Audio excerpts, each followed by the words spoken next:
Let's take a look at the 10 things that you need to successfully make beautiful cake pops. These items will be presented in the order that you would use them throughout the process of making cake pops. Starting with the most obvious thing, cake.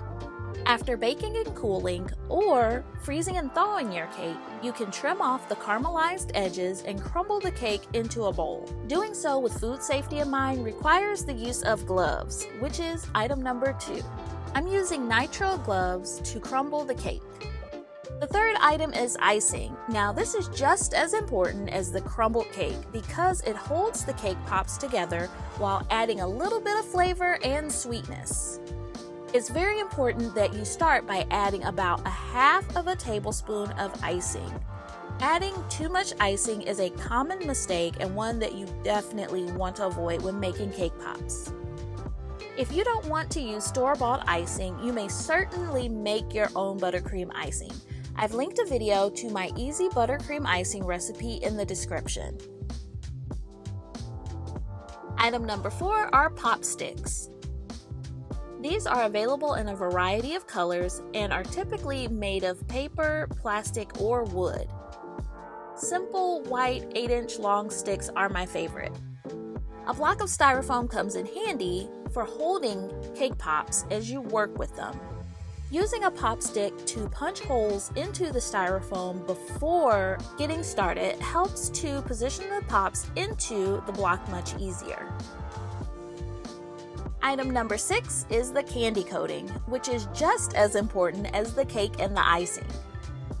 Candy coating is available in a variety of colors and are typically shaped into round wafers, like these. Most colored candy coating is vanilla flavored, but chocolate is another common flavor. Seasonal flavors like this peppermint one are also available from a few different brands throughout the year. Always remember to follow the directions on the package for how to properly melt the candy coating. Item number 7 is solid white vegetable shortening.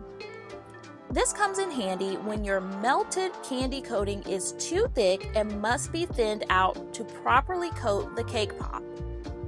If you don't have access to vegetable shortening, coconut oil can be used as an alternative to thin out your candy coating. If you're just dipping a few cake pops, doing so from a bowl works. But if you're dipping dozens of cake pops at a time, having a melting pot like this one or a small crock pot is very helpful in keeping the candy coating warm while you're working. Item number 7 are the add-ons, the most popular ones being sprinkles and sanding sugars. These are applied about 1 minute after dipping the cake pop, while the coating is still slightly wet. This helps the sprinkles and sugar to stick to the cake pop. Item number 9, treat bags. These 2-inch by 3-inch clear treat bags are the perfect size for cake pops. They are used with item number 10, which are twist ties. These twist ties are silver, but these are available in gold and other colors. Sometimes you get really lucky and can purchase treat bags and twist ties in a kit. If you see them being sold separately, make sure to always purchase both of them.